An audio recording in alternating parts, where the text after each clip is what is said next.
Whitlock. Hey, my guy. No, you're not my guy. Guy, come here. You're not that guy, pal. You're not. That big rack of hers, that's inappropriate. That butter skin, that's inappropriate. Like, bro, you're not that guy. So to comment on something like this, bro, stay in your lane. Whether Joy did what she did, the accusations are true or not, stay in your lane, Jason. All right? Cause bro, like, you're having an outer body experience and it's time for me to put you back in your body to let you know, bro, you're not that guy, pal. Yeah. So whether you want to speak on your 2 cents or not, keep it. Please do.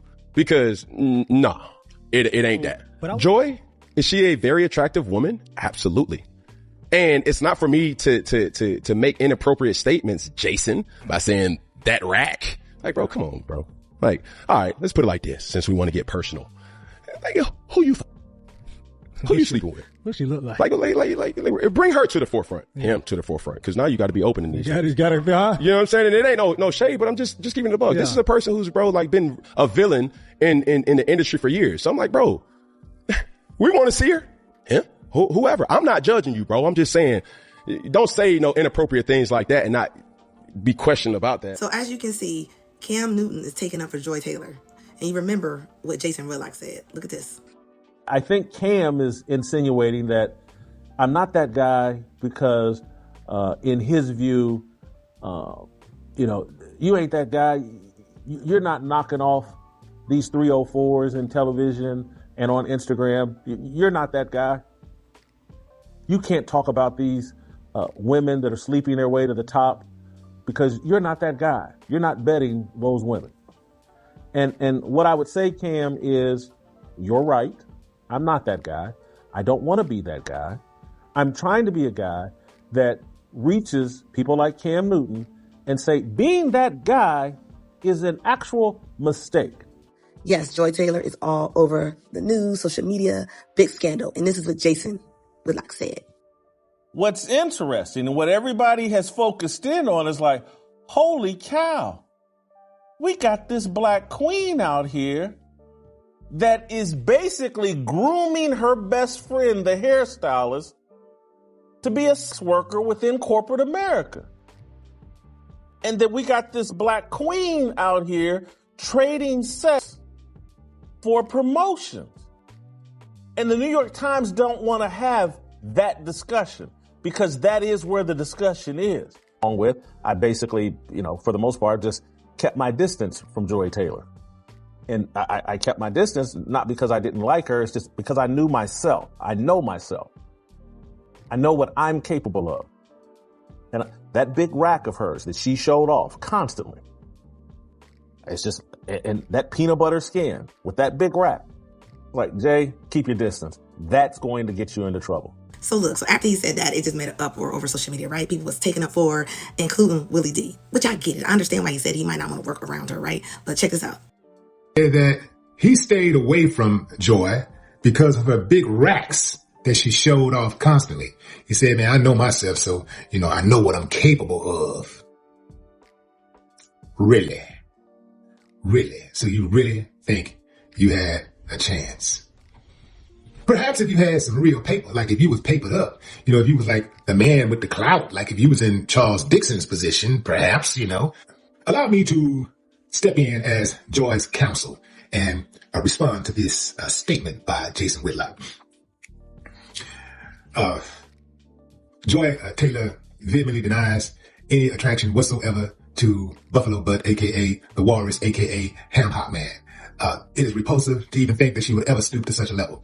Yeah, she's shown her racks off, but only to those who were deserving.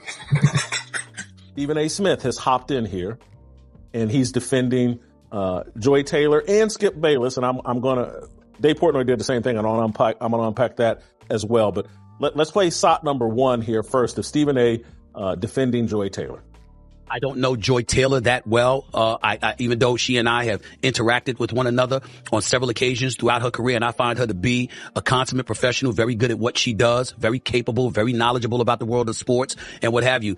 I also know that she's big on women empowerment, so it's hard to imagine her saying get over it. But again, I don't know.